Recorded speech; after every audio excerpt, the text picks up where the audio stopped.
Umakyat na si Myra.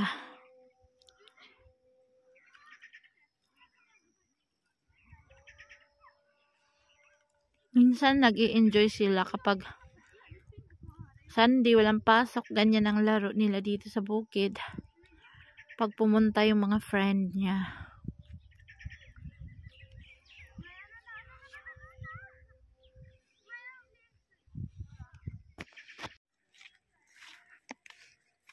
Napagod sila. Dati naghahabulan. Ngayon pagod na sila.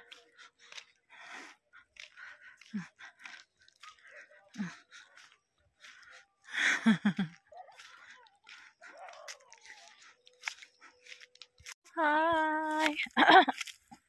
Andito tayo sa kagubatan. Oh. Nag-exercise ako.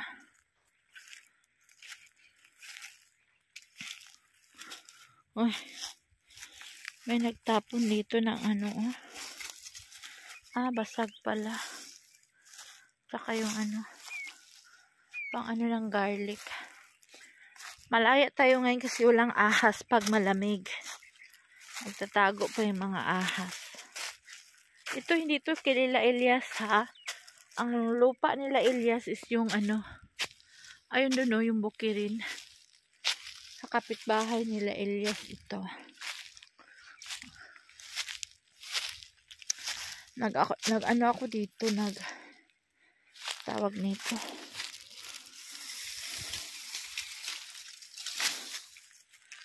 Naglakad-lakad, exercise. Alam niyo ba guys, yung kawayan dito sa Pakistan is ganito. Ganito lang siya kaliit. So, tingnan natin yung mga puno. Talagang wala kang makikitang labong dito.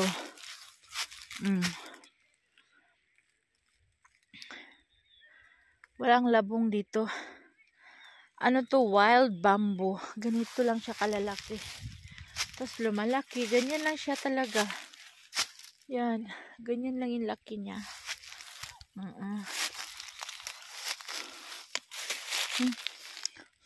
Kalakad-lakad natin dito. Makagatay ng ahas. Nagtatago dito sa mga dahon-dahon.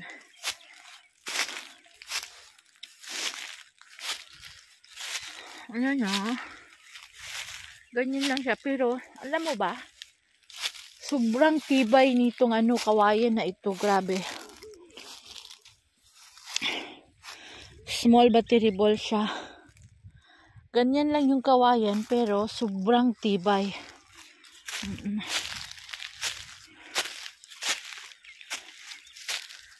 Yan. Ayun o, sila Myra. Saka friend niya. Dito sa kalibunan.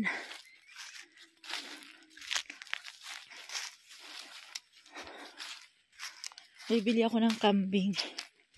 Pag-iipunan ko tapos dalhin ko dito sa damuhan. Pakakainin ko. Ayan.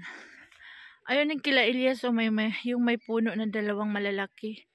Yun ang kanila pinakabukid.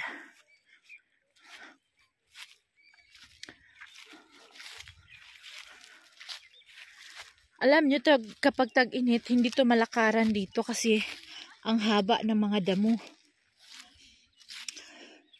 Tagsibol kapag tag-init. Kapag taglamig na mamatay ang mga damo.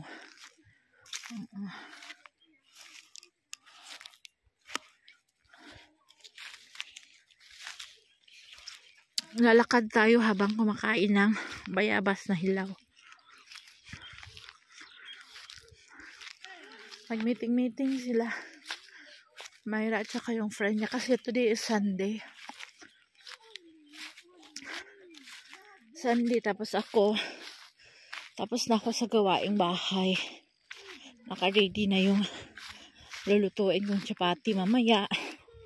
Yung pagkain ng aking aso niluto ko na. Mamaya lagyan ko na lang ng ulam na mainit. Oo. So yun. Maglakad-lakad ako dito. Pabalik-balik sa taas. papunta doon sa baba. Balik na naman. Ganyan ako in one day. Naglalakad ako ng mga 30 minutes or 1 hour. Lakad lang. Hindi pwede yung puspusang exercise sa diabetic kasi konting lakad lang. Parang pagod na pagod ka na no pag diabetic ka. So ito yung aking daily routine pagkatapos ng aking house chores. Ano pag-pronounce mga sisi? C-S-O-R-E-S. House chores or house chores? Anong tama niyan? So, ay, wala pa rin kaming ulan dito na malakas. Very dry pa rin yung mga pananim. Pananim na white flour or trigo. Walang ulan. Kapag umuulan, tumutubo na yung mga dumi ay yung mga grass. So, dito, pakita ko sa inyo ang ending ng aking nilalakaran is cemetery. Ayan, nakita niyo yung mga puti. Cemetery yan. Yan. Dito lang ako. Tapos, nag-hello ako sa kanilang lahat. Hello! Nag-hello na ako. Balik na tayo dun sa taas.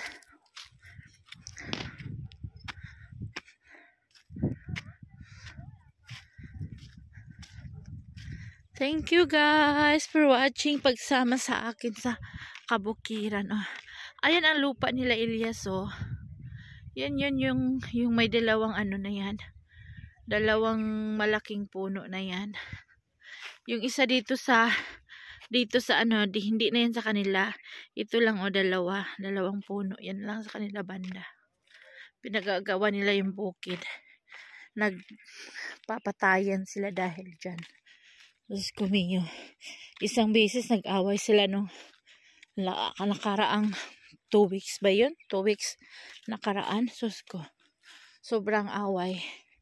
Ako yung pumagitna sa sa kanilang lahat. Ilan sila? 3 lalaki. Ang kabilang kaaway 3 lalaki. Tapos sa amin si Elias lang sa 2 babae. Sus guys, sa tingin ko nakatingin ako sa kanila. Sa tingin ko, parang hindi na kayanin nila. Talagang matatalo sila. Kasama na yung tulakan. Tinulak na si Elias. Matik na natumba. High blood yan si Elias. So yun, bumaba ako, takbo ako. Ako yung pumapagitna. Although yung isang sister-in-law ko, malaki pa sa akin, pero hindi nila kaya yung nag-away sila, nagsagutan sila. Ako yung pumagitna. Ko please, tama na. So yun, umabot naman ng mga halos 20 minutes ang sagutan nila. Napaalis ko yung kabila. Ko please, tama na. Huwag na kayong mag-away. Please, tama na. Sige lang ako. Please, please, please. Na umuwi na kayo. Lumabas. Umuwi na kayo kasi hindi maganda ba kasi Elias atakihin ng nakita ko si Elias namumutla na yung mga labi kasi tinulak na siya high blood siguro siya. So yung mga kapatid niya sige din away, hala tas ako nasa gitna talaga. Tinulak ko yung mga 3 lalaki na malalaking katawan. Ko please, tama na, maawa kayo. Mga babae yan. Huwag niyong patulan. So hanggang sa napauwi ko sila, natapos yung gulo. Kung hindi pa lang ako bumaba doon, ewan ko lang. May iba kumuha na ng bato. Ipukpok sa kabila. So yun, babalik na tayo. Natapos talaga yung away na yun na napaalis ko yung 3.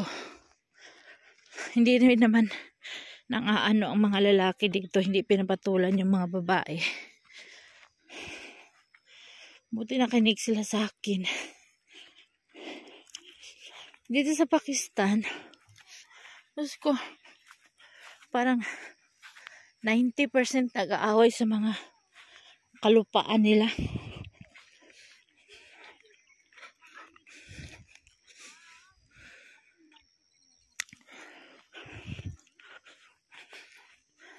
Thank you guys for watching. Maglalakad muna ako.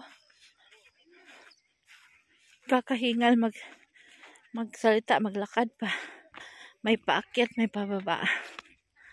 So bye. Salamat sa pagsama. Napakatahimik yung lugar namin.